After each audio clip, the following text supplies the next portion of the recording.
जोहार जयपुर निवासी। मैं रविंद्रा ने। आप देख रहे हैं MN टीवी।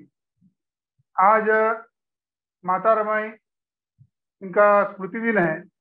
उस स्मृति दिन पर उन्हें अभिवादन करके आज का जो चर्चा सत्र है हम शुरू करेंगे।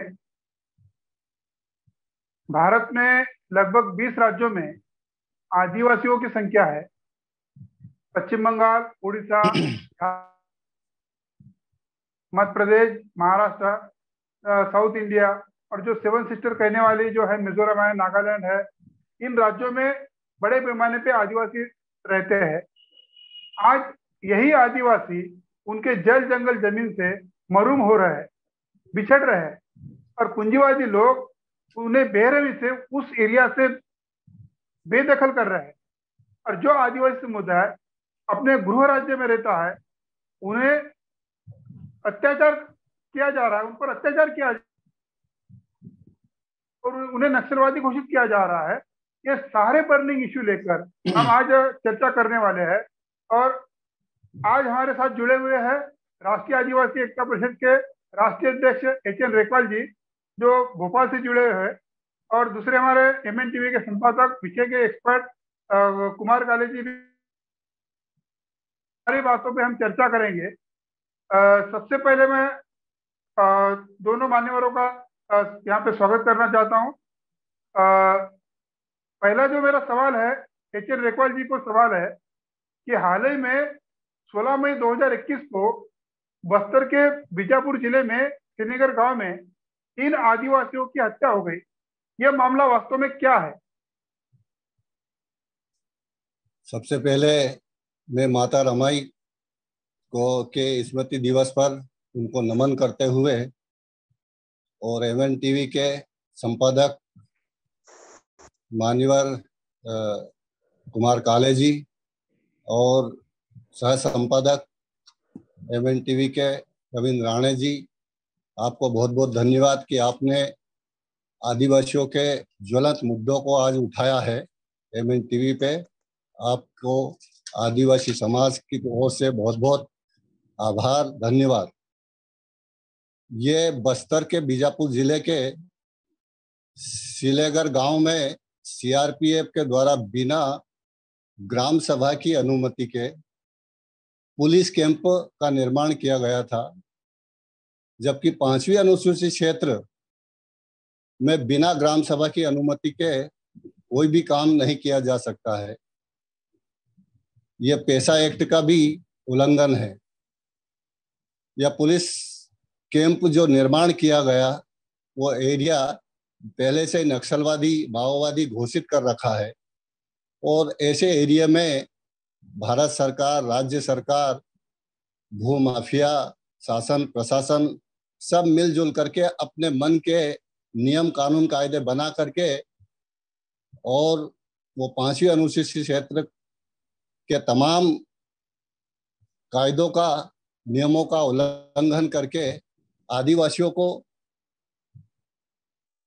वहां से बेदखल करने के लिए, आदिवासियों के ऊपर अत्याचार करने के लिए और दहशत पैदा करने के लिए ये सब कुछ षड्यंत्र है। वहां दहशत पैदा करके उन आदिवासियों को उस क्षेत्र से भगाना है, क्योंकि अधिकांश आदिवासी क्षेत्रों में बड़े पैमाने पर जंगल है, जो इमारती लकड़ी माफिया है। उस जंगलों में बड़े पैमाने पर विभिन्न धातुएं हैं, खनिज है, वो उनको लूटने का एक सुनियोजित षड्यंत्र है। तो जब तक आदिवासियों को वहां से खदेड़ा नहीं जाएगा, भगाया नहीं जाएगा, तब तक वो उसको लूट नहीं सकते हैं। तो ये सभी सुनियोजित षड्यंत्र है। इस तरीके से उन्होंने वो बिना अनुमति के पुलिस कैंप खोल दिया और पुलिस कैंप का विरोध करने के लिए 13 मई से वहाँ के ग्रामीण लोग विरोध कर रहे थे कि नहीं, यहाँ पुलिस कैंप खुलने से हमारी महिलाओं के ऊपर अत्याचार होते हैं, हमारे अंदर दहशत पैदा की जाती है, इसलिए पुलिस कैंप नहीं होना चाहिए, कोई नक्सलवादी एरिया नहीं है। तो वो शांतिपूर्वक प्रदर्शन कर रहे थे और 16 मई को आसपास के भी बड़े पैमाने पर हजारों की संख्या में लोग इकट्ठे हुए और वो शांतिपूर्वक प्रदर्शन कर रहे थे। लेकिन ये शासक जातियों की या वहां के शासन प्रशासन की या माफियाओं की साजिश के तहत वहां एक अफवाह फैलाई गई कि ये नक्सली हमला हो गया है। तो उस भीड़ के ऊपर इन्होंने अंधाधुंध गोलियां चलाई, जिसमें 3 आदिवासी मारे गए और बड़े पैमाने पर महिला पुरुष जख्मी हुए, गंभीर जख्मी भी हुए, जिनका सोशल मीडिया में हमने उनके फोटोज देखे। तो कुल मिलाकर के वो आदिवासियों को उस एरिया से नक्सलवाद के नाम पर खदेड़ना है। और ये समस्या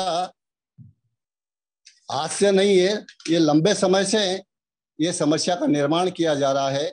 और ये समस्या का मेन है कि विकास के नाम पर आदिवासियों को जल जंगल जमीन से खदेड़ना, उनका जमीन छीनना, पूंजीपतियों को देना। टाटा बिरला अंबानी ये सब लोग मिले हुए हैं और ये षड्यंत्र कांग्रेस और बीजेपी दोनों के शासन में हो रहा है। पिछले 3 बार यानी 15 वर्षों से रमन सिंह सरकार रही बीजेपी की, उसमें भी बड़े पैमाने पर आदिवासियों पर नक्सलवाद के नाम पर मारे गए। विभिन्न सामाजिक कार्यकर्ता विरोध करने जाते हैं या मानव अधिकार कार्यकर्ता जाते हैं, सोनी सोरी का नाम आपने सुना होगा। तो ये अत्याचार आदिवासियों पर हो रहे हैं। और सबसे मेन चीज है कि वो आदिवासी सेग्रीगेट है, आइसोलेट है, इसलिए आदिवासियों के जो नेता भी है वो भी इसमें कुछ नहीं कर रहे हैं, वो भी मिले हुए हैं।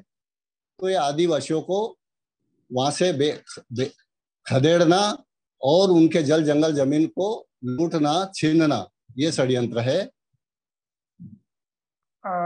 मेरा कुमार काली जी से सवाल है कि श्रीनगर गांव में जो हत्याकांड हुआ, 3 आदिवासियों की हत्या हो गई, और उसी छत्तीसगढ़ में उसी दरमियान सूरजपुर जिले के एक शर्मा नाम के कलेक्टर को सस्पेंड किया। उसका एक केवल कारण था,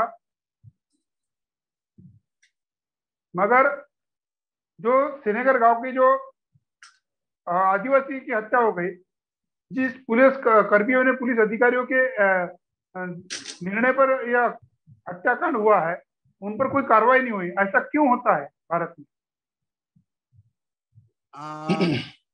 राणे जी, जो सवाल आपने पूछा है कि भाई एक कलेक्टर के द्वारा किसी शहरी को झापड़ मारा जाता है तो उसकी चर्चा होकर उस कलेक्टर का तबादला किया जाता है, मगर बीजापुर में 3 आदिवासियों को गोली मारकर मारा जाता है, उनकी हत्या की जाती, मगर उस पर कार्रवाई नहीं होती। इसको हमको समझने की जरूरत है। एक तो जिस कलेक्टर के द्वारा उस शहरी को या व्यक्ति को झापड़ मारा गया, वो मीडिया में चर्चा में विषय बना, सोशल मीडिया में भी उसकी काफी चर्चा हुई, और उसकी चर्चा के बाद में मुख्यमंत्री के द्वारा आनन फानन में कार्रवाई भी की गई, ताकि ये दिखाया जाए कि हम लोग कितना जनता के हितैषी है और जनता के समर्थन में हम लोग। मगर जो 3 आदिवासियों की हत्या हुई, ये आदिवासियों की हत्या सरकार के इशारे पर ही हुई है, चाहे वो सेंट्रल गवर्नमेंट हो या स्टेट गवर्नमेंट हो। पुलिस के द्वारा या सेंट्रल फोर्सेस के द्वारा जब भी कोई आदिवासियों के ऊपर या सिविलियन लोगों के ऊपर एट्रोसिटीज होती है, बारबारिक तरीके से या ब्रुटैलिटी की जाती है, तो वो सरकार के इशारे पर ही होती है। इसलिए जो 3 आदिवासियों को वहां पर मारा गया, उसकी कोई चर्चा मीडिया में, मेन स्ट्रीम मीडिया में होने नहीं दी। सोशल मीडिया में थोड़ी बहुत उसकी चर्चा हुई। अगर यही चर्चा बड़े पैमाने पर सोशल मीडिया के द्वारा की जाए, नेशनल स्तर पर इसकी चर्चा हो जाए, तो उसके बारे में प्रशासन को गंभीरता से दखल लेनी पड़ेगी। आज 26-27 तारीख है, 10 दिन से ज्यादा समय हो गया, मगर इतनी बड़ी हत्या होने के बाद भी किसी भी मेन स्ट्रीम मीडिया में उसके ऊपर कोई बहस नहीं की गई, कोई चर्चाएं नहीं की गई, ना ही कोई आंदोलन उसके लिए किए गए। ये साबित करता है कि आदिवासियों के मुद्दे के ऊपर मेन स्ट्रीम की जो मीडिया है, ये किस तरीके से खामोश है। इसी वजह से वो चर्चा जो है वो बड़े पैमाने पर नहीं हो पाई। एक झापड़ के लिए डीएम बदला जा सकता है, तो 3 आदिवासियों की हत्या करने के लिए पूरा का पूरा जो वहां का CISF या जो सेंट्रल फोर्सेस के द्वारा ये किया गया, उनके द्वारा ये किया गया हो, चाहे वो CISF हो, CRPF हो या जो भी कोई पैरामिलिट्री फोर्स या स्टेट की फोर्स वहां पर हो, सभी के ऊपर सख्त से सख्त कार्रवाई की जानी चाहिए थी।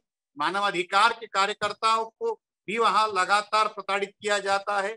आदिवासियों को नक्सलाइट कहकर उनके ऊपर अत्याचार किए जाते हैं, उनकी महिलाओं के साथ एट्रोसिटीज होती है, और ये सारा सेंट्रल और स्टेट गवर्नमेंट के प्रोटेक्शन के द्वारा होता है।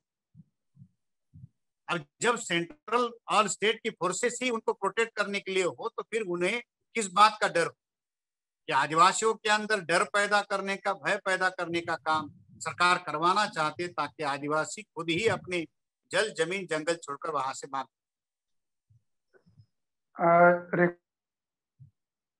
सवाल है कि बड़े पैमाने पे आदिवासी समुदाय अपने गृह राज्य से पलायन कर रहा है, रोजगार के लिए पलायन कर रहा है, इसकी क्या वजह हो सकती है? राणे जी, ये सब सुनियोजित षड्यंत्र है। ये ट्राइबल एरिया में विकास के नाम पर, अब विकास तो अब पूरे भारत में हो रहा है, लेकिन पलायन कर रहा है या बेदखल हो रहा है तो बड़े पैमाने पर आदिवासी हो रहा है। बड़े बड़े बांध बना करके उनकी जमीन पानी में डूब रही है, खनिज पदार्थ निकाल रहे हैं, औद्योगिकरण कर रहे हैं, लोहा कोयला बॉक्साइट ये उस आदिवासी एरिया में है। तो ये औद्योगिकरण कर रहे हैं, सब कुछ कर रहे हैं, और इसमें शासन प्रशासन और पूंजीपति टाटा बिरला अंबानी अडानी ये सब मिलकर के ये षड्यंत्र कर रहे हैं, और इन जल जंगल जमीन को छीनने के पीछे से ही इस आजाद भारत में नक्सलवाद पैदा हुआ, जबकि गुलाम भारत में नक्सलवाद नाम का कोई शब्द ही उपयोग में नहीं था। ये नक्सलवाद है, माओवाद है, ये आजाद भारत में। और सुप्रीम कोर्ट कह चुका है कि ये नक्सलवाद और माओवाद का मूल कारण है आदिवासियों को जल जंगल जमीन छीनना, ये सुप्रीम कोर्ट कह रहा है। तो ये जो आदि विकास के नाम पे जिन आदिवासियों को से जमीन छीनी है, वो आदिवासी, उनको ना तो पुनर्वास हुआ, न ही उनको प्रॉपर मुआवजा मिला, और वो रोजगार की तलाश में, रोजी रोटी की तलाश में एक राज्य से दूसरे राज्य में, क्योंकि उनकी जमीन छीन चुकी है, अब बच्चों को पालना है, अपने स्वयं को जिंदा रखना है, अपना जीवन यापन करना है, तो एक राज्य से दूसरे राज्य में जहां रोजगार मिल सकता है, बड़े शहरों में, दिल्ली बॉम्बे कलकत्ता में निर्माण कार्य या अन्य फैक्ट्रियों में, छोटे मोटे उसमें, वहां अगर आदिवासी एरिया में विकास हो रहा है, फैक्ट्रियां डल रही है, तो वहां उनको रोजगार देना चाहिए। लेकिन उन आदिवासियों को रोजगार नहीं दिया जा रहा है, और उनको अनपढ़ जाहिल गंवार बोल करके उनको वहां से खदेड़ा जा रहा है। तो ये कुल मिलाकर के उनको जल जंगल जमीन जबरन छीनने से उन आदिवासियों का ये पलायन के लिए मजबूर हुए, ये मेन कारण है। रेखपाल जी, वैसे आदिवासी एरिया में, जैसे झारखंड में बोकारो है, उधर उड़ीसा में राउरकेला है, बड़ी बड़ी फैक्ट्रियाज है, तो उनको वहां पर रोजगार नहीं मिल रहा है आदिवासियों को। वहां पर तो ये बड़ी फैक्ट्रियों में जैसे मशीन ऑपरेटर चाहिए, टेक्निकल चाहिए, इंजीनियर चाहिए, इस तरीके से अब वो जो आदिवासी है, जंगल में सदियों से रह रहा है, तमाम प्रकार की सुख सुविधाओं से वंचित है, वो पढ़ ही नहीं पाया, और वो पढ़ा लिखा होता तो उसकी जमीन ही नहीं छीन सकते थे, क्योंकि 5वीं अनुसूचित क्षेत्र है, शेड्यूल एरिया है, वहां के नियम कानून कायदे अलग है, लेकिन वो अनपढ़ है, इसलिए उसको कोई, और ना ही उनका कोई सामाजिक ऐसा राष्ट्रीय स्तर का या प्रदेश स्तर का कोई नेटवर्क है, संगठन है, नेतृत्व है जो उसको, तो मेन कारण है कि उनको रोजगार ना देना, इसलिए उनको पलायन करना, और बाहर के लोग जो पढ़े लिखे हैं, बाहर के राज्यों के लोगों को नौकरियां दी जाती है वहां पर, जबकि शासन का यह नियम है कि आदिवासी की जमीन कोई गैर आदिवासी खरीद नहीं सकता है। अगर तुम आदिवासी की जमीन ले रहे हो तो आदिवासी जिनकी जमीन ली है उनको रोजगार दे दो, उनके बच्चों को पढ़ाओ लिखाओ, लेकिन ऐसा नहीं हो रहा है, और वो आदिवासी पलायन करने के मजबूर है। मेरा सवाल कुमार काली जी से है कि आदिवासियों का जो पलायन हो रहा है इसका क्या कारण हो सकता है या परिणाम, उसके आने वाले समय में क्या परिणाम हो सकते हैं? देखिए, विकास का पर्यायी शब्द बन चुका है विस्थापन। भारत में जो भी विकास किया गया है या जो भी इन विकास परियोजनाओं के बारे में बताया जाता है, वो विकास परियोजनाएं आदिवासियों को विस्थापित करके ही बनी। और पिछले 70 सालों से आजादी के बाद में आदिवासी लगातार विकास परियोजनाओं के नाम पर विस्थापन झेल रहे हैं, चाहे वो बड़े बड़े डैम हो, इंडस्ट्रियल प्रोजेक्ट हो, माइनिंग प्रोजेक्ट हो, और आदिवासियों को अपने ही घरों से बेदखल किया जाए।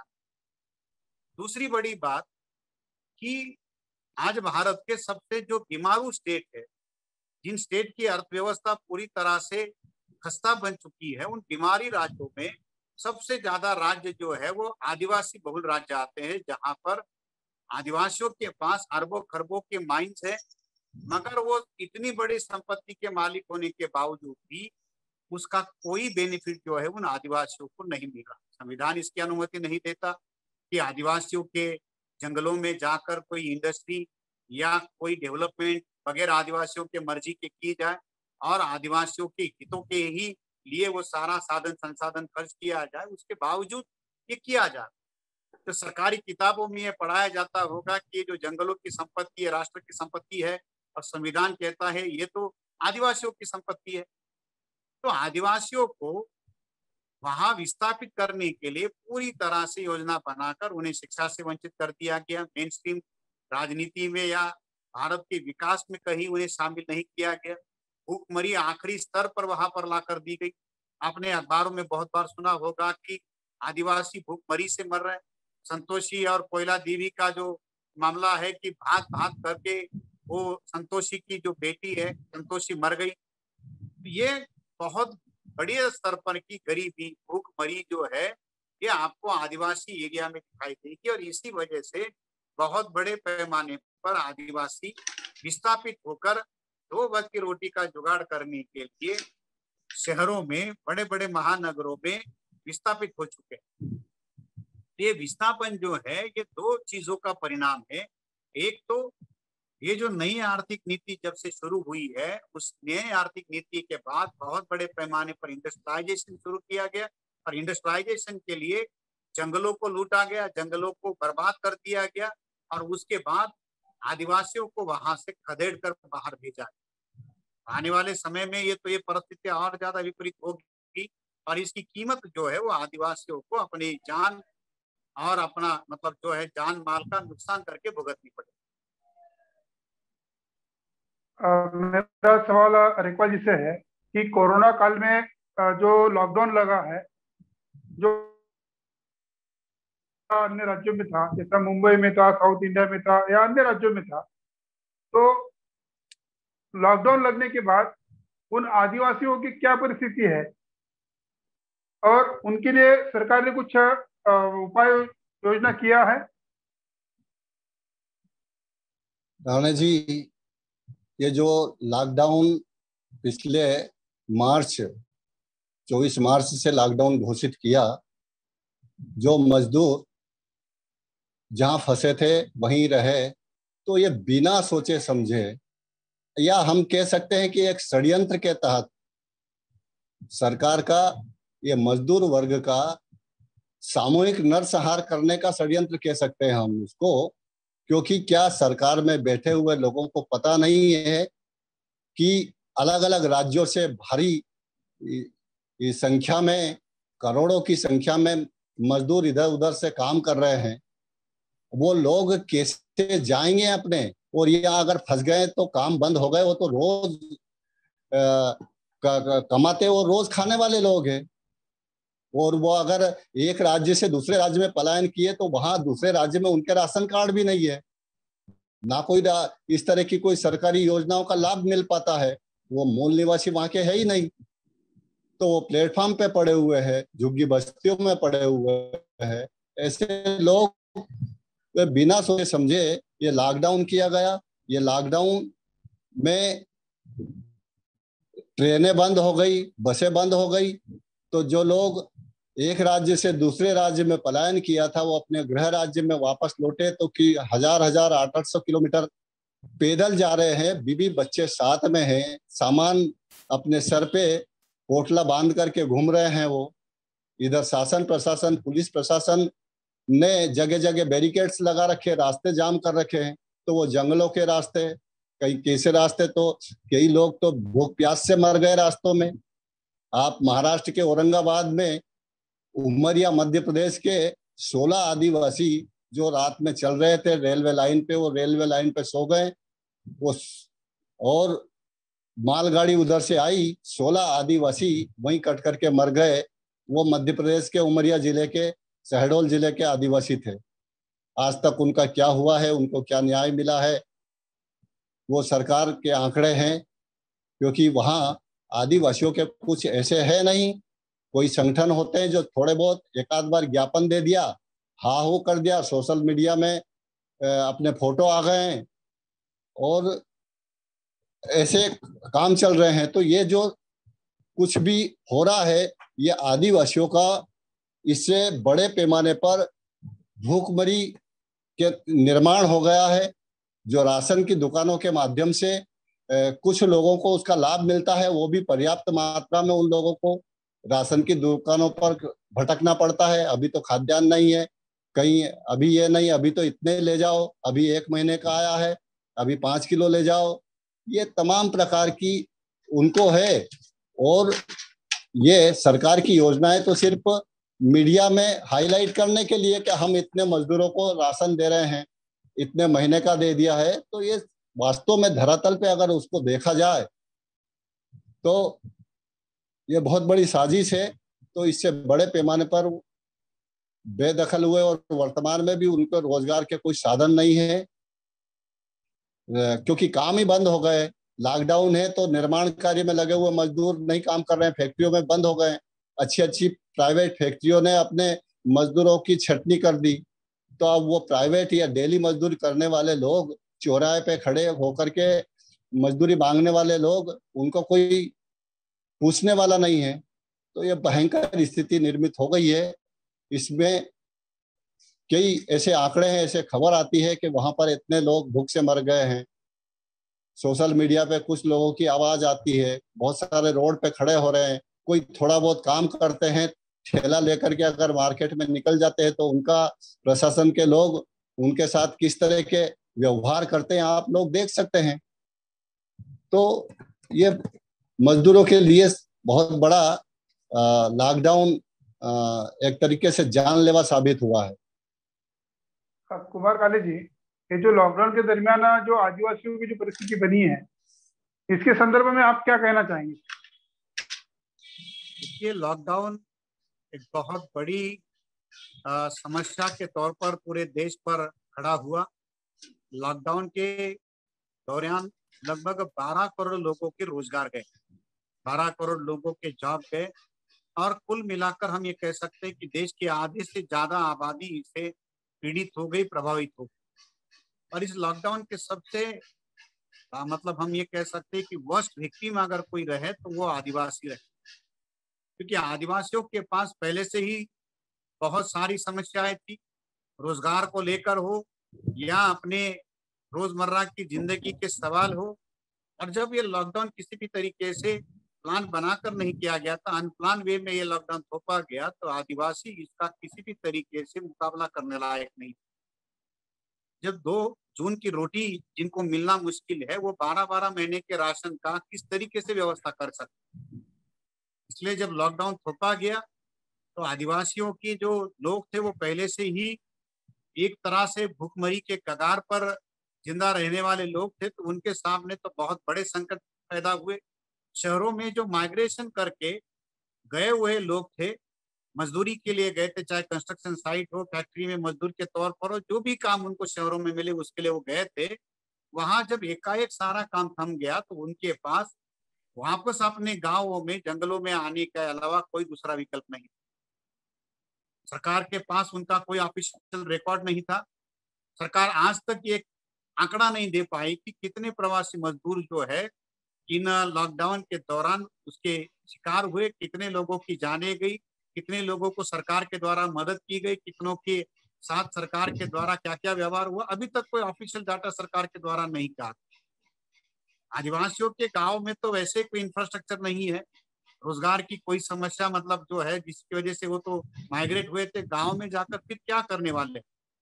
इस वजह से जब आदिवासियों की दृष्टि से अगर हम ये देखें तो आदिवासी एक तो शहरी सभ्यता का हिस्सा नहीं थे, वो झुग्गी झोपड़ी में शहरों के आसपास रह रहे थे, और जब ये लॉकडाउन उनके ऊपर थोपा गया तो वो भी उनसे छीना गया और उनको वापस पैदल अपने गांव में आना पड़ा। आने के बाद गांव में भी, जंगलों में भी कोई रोजगार नहीं था, तो अभी भी वो उसी संकट से गुजर रहे हैं।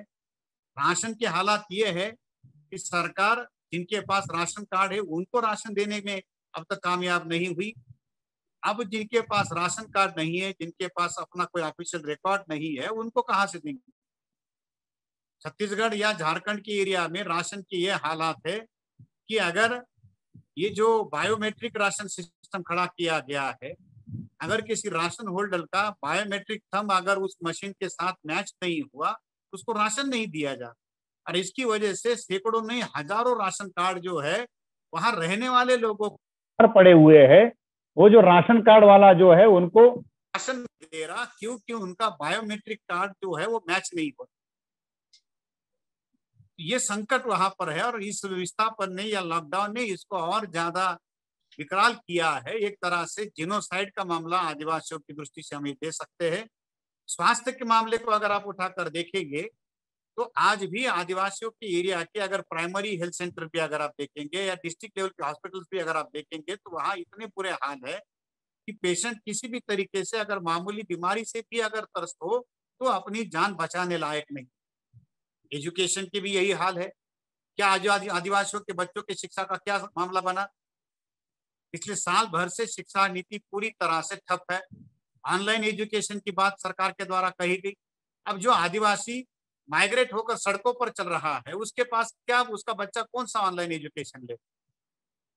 गाँव में रहने वाले बच्चों के पास में किस तरीके से ऑनलाइन एजुकेशन लेने की सुविधा है? तो चाहे बच्चों का मामला उठाकर देखा तो उनकी शिक्षा पूरी तरह से साल सवा साल से बंद हो गई। उन बच्चों को स्कूल से निकालकर मजदूरी करने के लिए जाना पड़ा। जितना ज्यादा भारत में हमें देखते हैं कि बच्चों का एजुकेशन घटता है उसी अनुपात में बच्चों की मजदूरी जो है, चाइल्ड लेबर बढ़ता। स्वास्थ्य का मामला उठाकर देखिए, महिलाओं का मामला उठाकर देखिए, महिला स्वास्थ्य का मामला उठाकर देखिए, महिला सुरक्षा का मामला उठाकर देखिए। इस लॉकडाउन के पीरियड में आदिवासियों के ऊपर, खास तौर पर उनकी महिलाओं के ऊपर जो एट्रोसिटीज हुई है उसके मामले में काफी उछाल आया। फिर चाहे राजस्थान हो, चाहे महाराष्ट्र हो, चाहे मध्य प्रदेश हो, जहां जहां आदिवासी बहुल एरिया है या जहां आदिवासी संख्या में ज्यादा है वहां आदिवासियों की महिलाओं के ऊपर के एट्रोसिटीज के मामले बहुत बड़े पैमाने पर बढ़े। लॉकडाउन के दौरान पुलिस एट्रोसिटी का आंकड़ा तो सामने है कि अभी 16 मई को 3 आदिवासियों को गोलियों से मारा है। तो ये लॉकडाउन के बीच के ये हालात है और ये साबित करते हैं कि सरकार किसी भी तरीके से आदिवासियों के साथ न्याय नहीं कर रही। जब आप लॉकडाउन लगा रहे हो तो आपको सबसे पहले जो निचले पायदान वाला जो कमजोर तबका है उसकी सिक्योरिटी की व्यवस्था आपको पहले करनी चाहिए थी, उसकी कोई व्यवस्था नहीं। रेकॉल जी से मेरा एक सवाल है। अभी कुछ महीनों पहले लक्षद्वीप के सांसद मोहन डेलकर जी, दादरा नगर हवेली, मोहन डेलकर जी की आत्महत्या मुंबई में किसी होटल में हुई और बहुत सारा सोशल मीडिया पे और मीडिया पे भी आया कि वो मृत्यु जो है संदिग्ध है। तो ये मामला वास्तव में क्या है? ये वास्तव में मोहन डेलकर जी बहुत माने हुए और लगातार वो 7 बार यानी एक चुनाव का 5 वर्ष का पीरियड रहता है, यानी 7 पंजे 35 वर्ष से उस एरिया के सांसद है। वो किसी भी पार्टी से खड़े हो जाए, वो निर्दलीय खड़े हो जाए, क्योंकि उन्होंने आदिवासियों के लिए इतने जबरदस्त काम किए हैं। उन्होंने उस एरिया के लोग उनको मसीहा मानते हैं और वो दमदार आदमी, दबंग आदमी, ईमानदार आदमी, आदिवासियों के लिए काम करने वाला आदमी। अब वो लंबे समय से लोगों को खटक रहा होगा। और ये अभी इस लॉकडाउन के पीरियड में पिछले साल से जो चल रहा है, तो वो वहाँ के जो एडमिनिस्ट्रेटर है, क्योंकि वो केंद्र शासित प्रदेश है, वो उनके ठीक से काम नहीं करने दे रहे थे, उनके काम रोके जा रहे थे, उससे उनकी इमेज खराब हो रही थी या उनको छवि खराब करने की साजिश चल रही थी। ये मामला उन्होंने संसद में भी उठाया, उसके वीडियो उपलब्ध है कि वो इस तरह की मेरी साजिश हो रही है, मेरी छवि खराब करने की, और यहाँ तक कि मेरे विरोध में कुछ झूठे मुकदमे भी वो बना सकते हैं। ये उन्होंने संसद में कहा है, भारत की संसद में। और ऐसा दबंग आदमी आत्महत्या कैसे कर सकता है? अगर उसको वास्तव में राजनीति से अगर मोह भंग हो गया है तो वो घर बैठ जाएगा, उसको आत्महत्या करने की क्या जरूरत? जो 7 बार अपने संसदीय क्षेत्र में सांसद रहा हुआ व्यक्ति, ईमानदार आदमी, समर्पित आदमी, समाज के लिए एक तरीके से पूजे जाना व्यक्ति, उसके लिए आपने देखा होगा उनकी जैसे ही हत्या हुई या मर्डर हुआ या आत्महत्या हुई, वो जांच का विषय है। और उसमें जो सुसाइड नोट लिखा था, उस सुसाइड नोट में भी उन्होंने उनका जिक्र किया है कि कोई प्रफुल्ल पटेल और अन्य 6 लोग जो बीजेपी से जुड़े हुए हैं, जो प्रफुल्ल पटेल वहाँ के एडमिनिस्ट्रेटर है, वो उनको काम नहीं करने देते, उसमें और भी अन्य लोग सम्मिलित थे। और वो केंद्र शासित प्रदेश है, यानी डायरेक्ट भारत सरकार यानी बीजेपी सरकार का नियंत्रण है। ऐसी स्थिति में ये जो आत्महत्या करना, ये कहीं से कहीं तक मतलब संदेहास्पद है। इसकी उच्च स्तरीय जांच होना चाहिए। जब तक उच्च स्तरीय जांच नहीं होगी, निष्पक्ष जांच नहीं होगी, तब तक वो न्याय नहीं हो सकता। ये आदिवासियों के साथ में मेन कारण है कि आदिवासी सेग्रीगेट है, वो अलग अलग अपने हिसाब से लड़ रहा है, वो सोच रहा है, वो इतना समझ भी नहीं है उसमें कि लड़ाई कैसे लड़ना चाहिए। इसलिए आदिवासियों को अलग अलग एरिया में कोई नेताओं को मारा जा रहा है, कोई अधिकारियों को मारा जा रहा है, ये सब कुछ हो रहा है। तो ये एक तरीके से संदिग्ध है, इसकी जांच होना चाहिए। कुमार काले जी, अन्य अत्याचार होते हैं, उनके प्रतिनिधि है। कल परसों की घटना है बिहार की पूर्णिया गांव की, मजुआ गांव की। वहां पर भी शेड्यूल कास्ट के लोगों के ऊपर अत्याचार हुआ है। 100-150 लोगों ने उसके घर जला दिए और एक व्यक्ति की हत्या भी हो गई। इस बारे में कोई SC/ST के प्रतिनिधि संसद में अपनी बात क्यों नहीं रखते? देखिए, ये जो SC/ST के सांसद है, ये पुना पैट की गूंगी बहरी नाजायज, जिसको हम ये कह सकते, ये शब्द अभी हम लोगों को इस्तेमाल करना चाहिए या नहीं चाहिए ये, मगर हालात ये है, बाबा साहब ने तो पुना पैट के माध्यम से पैदा हुए सांसदों को दलाल भड़वा कहा था। आज ये दलाल भड़वों से भी आगे गए हुए हमारे लोगों की स्थिति बन चुकी है कि इतने बड़े पैमाने पर SC/ST के ऊपर एट्रोसिटीज होती है, मगर ये संसद में अपना मुंह तक नहीं खोलते। आपको याद होगा कि हाथरस में मनीषा वाल्मीकि कांड हुआ था, तो उस संसदीय क्षेत्र के जो सांसद थे वो खुद मनीषा के जाति से थे, शेड्यूल कास्ट के सांसद थे। तो देश भर में ये SC/ST के साथ में एट्रोसिटीज बड़े पैमाने पर होती है, मगर ये जो SC/ST के जो इलेक्टेड रिप्रेजेंटेटिव है, चाहे वो असेंबली में हो या चाहे वो पार्लियामेंट में हो, ये अपने समाज के प्रतिनिधि के तौर पर वहां कोई आवाज नहीं उठाते। पुना पैक्ट ने उनको पूरी तरह से गुलाम बना कर रखा हुआ है। एक पालतू जानवर से भी उनका स्तर जो है वो नीचे गिरा हुआ है, और इसी वजह से समाज की समस्याएं बहुत ज्यादा बढ़ रही है। यही हालत अदर बैकवर्ड क्लासेस के जो पिछड़े वर्ग के जो सांसद है, उनके बारे में भी यही है कि उनकी समस्या भी वही है। इसलिए इस देश में SC/ST के ऊपर के एट्रोसिटी जो है वो बढ़ने का कारण है कि उनके प्रतिनिधि, चाहे वो मतलब संसद में हो या असेंबली में हो, उनके साथ न्याय करने की या उनके न्याय की लड़ाई लड़ने की कोई बात नहीं कह रहे। तो समाज को ही उसके लिए आंदोलन लड़ने की जरूरत है।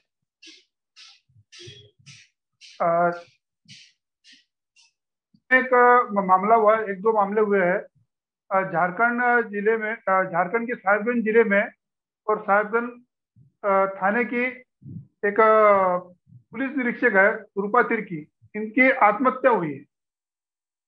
आप क्या देखते हैं, ये भी आत्महत्या है कि हत्या है? और इस मामले में जो जिम्मेवार अधिकारी है, कर्मचारी है, उन पर कोई कार्रवाई नहीं हुई। ये रूपा तिर्की का अभी मालूम पड़ा सोशल मीडिया के माध्यम से कि वो बहुत ही ब्रिलियंट और ईमानदार अधिकारी रही और 2018 की चयनित है वो। अब 2018 में चयन होकर के आई युवा है, मतलब वो आत्महत्या करना ऐसे जो ब्रिलियंट लोगों का जो गले नहीं उतरती, और जिस तरीके से रूपा तिर्की को फांसी पे झूलते हुए आत्महत्या करार देने के लिए जो तस्वीरें सामने आई, उससे लगता है वो तस्वीरें अर्धनग्न थी। तो आत्महत्या करने वाला व्यक्ति क्या कपड़े खोल करके या अर्धनग्न होकर के ऐसा करेगा? तो ये तमाम तरह के सवाल खड़े होते हैं, बहुत उसके बारे में चर्चा की जा सकती है। तो ये बहुत बड़ी साजिश है और उसके अंदर कोई विधायक प्रतिनिधि बरहेट है, पंकज मिश्रा, उसकी भूमिका भी संदिग्ध मीडिया के माध्यम से मालूम हुई है।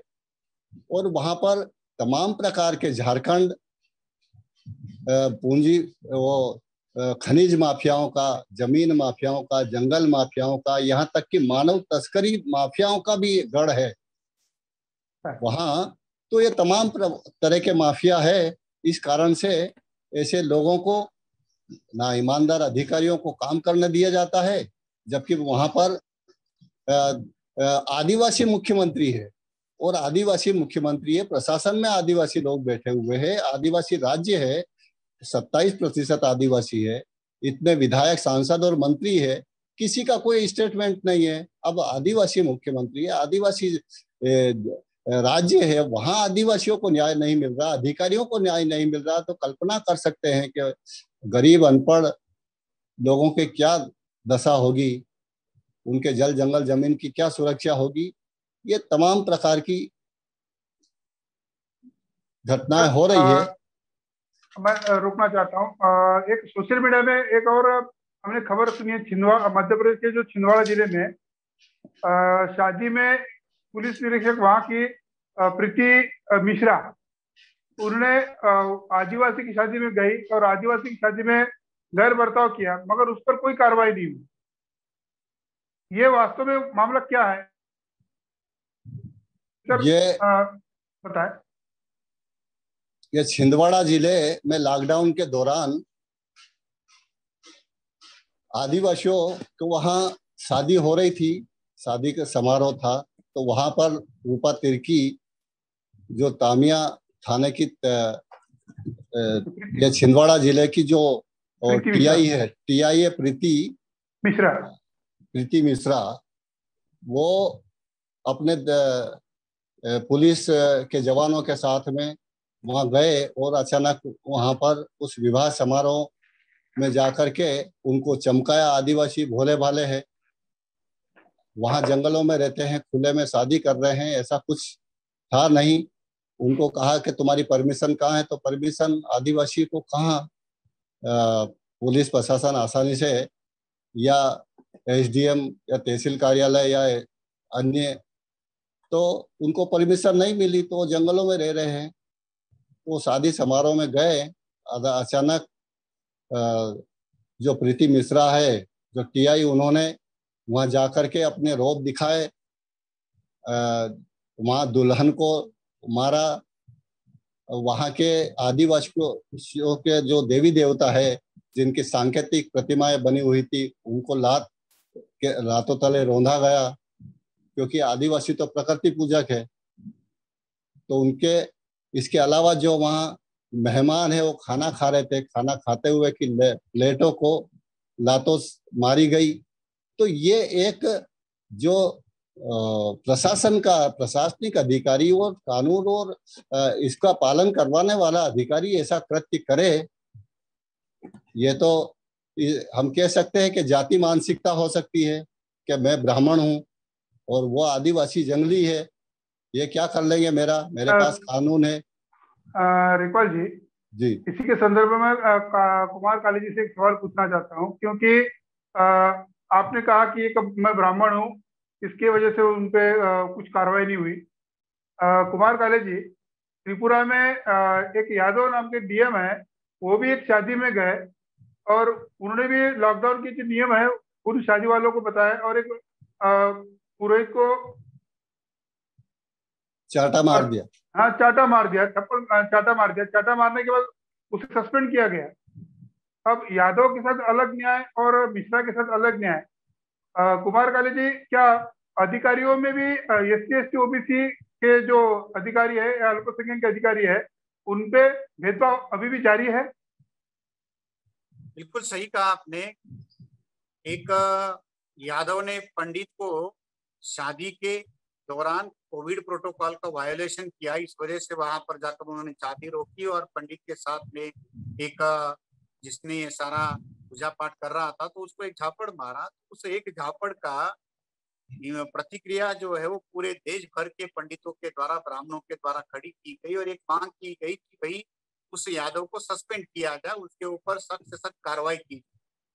मगर इसी कोविड प्रोटोकॉल के इम्प्लीमेंटेशन के लिए आपने देखा होगा कि पुलिस ने किस तरीके से सड़क पर चलने वाले लोगों के साथ बर्बरतापूर्ण व्यवहार किया, लाठियां चलाई, उठक बैठक करवाए, उनके सर तक फोड़े गए, यहाँ तक कि तमिलनाडु में 2 लोगों की जाने तक गई। इतना बर्बरतापूर्ण व्यवहार पुलिस के द्वारा लॉकडाउन के दौरान कोविड प्रोटोकॉल को लेकर कर्फ्यू पालन करने के लिए किया। यहाँ आपने देखा कि एक पंडितायन शादी में जाके आदिवासी दुल्हन को मारती है, वहां के मेहमानों को मारती है, उनके देवी देवताओं का अपमान करती है, मगर उसके ऊपर कार्रवाई नहीं होती। इसका सीधा सीधा असर है कि भारत में आप किस जाति समूहों से रहते हो, इसके ऊपर आपके साथ होने वाला व्यवहार जो है निर्धारित। संविधान तो सबको समान मानता है, मगर व्यवस्था जो है वो सबको समान मानकर नहीं चलती। आज भी ये व्यवस्था वर्ण और जाति के आधार पर चलती है। इस वजह से यादव चाहे डीएम भी हो जाए तो भी उसको डीएम होने के बाद के भी अधिकार नहीं है कि वो पंडित के आंख मिलाकर बात करे। वो यादव डीएम बनने के बाद में भी अनपढ़ ब्राह्मण उसके ऊपर श्रेष्ठ बनकर खड़ा रहता। सारी ब्राह्मण सभाएं खड़ी हुई और उन्होंने कहा कि त्रिपुरा के डीएम के ऊपर कार्रवाई की जाए। मैं यही कहना चाहूंगा कि आप लेमैन हो या स्टेटमैन हो, आप एक सड़क पर चलने वाले साधारण मजदूर हो या राजनेता या नौकरशाह हो, आप किस जाति से, समूह से, वंचित तबके से हो, पिछड़े तबके से हो, इसके ऊपर, या आप ब्राह्मण हो, सवर्ण हो, इसके साथ ये सारा व्यवहार जो है जुड़ा हुआ है। अगर आप सवर्ण हो तो आपको सारे विशेषाधिकार आज भी खुले हैं, और अगर आप चाहे उपराष्ट्रपति बन जाओ, राष्ट्रपति बन जाओ, प्रधानमंत्री बन जाओ, आपके साथ वही व्यवहार होगा जो जाति के आधार पर आपके साधारण आदमी के साथ होता है।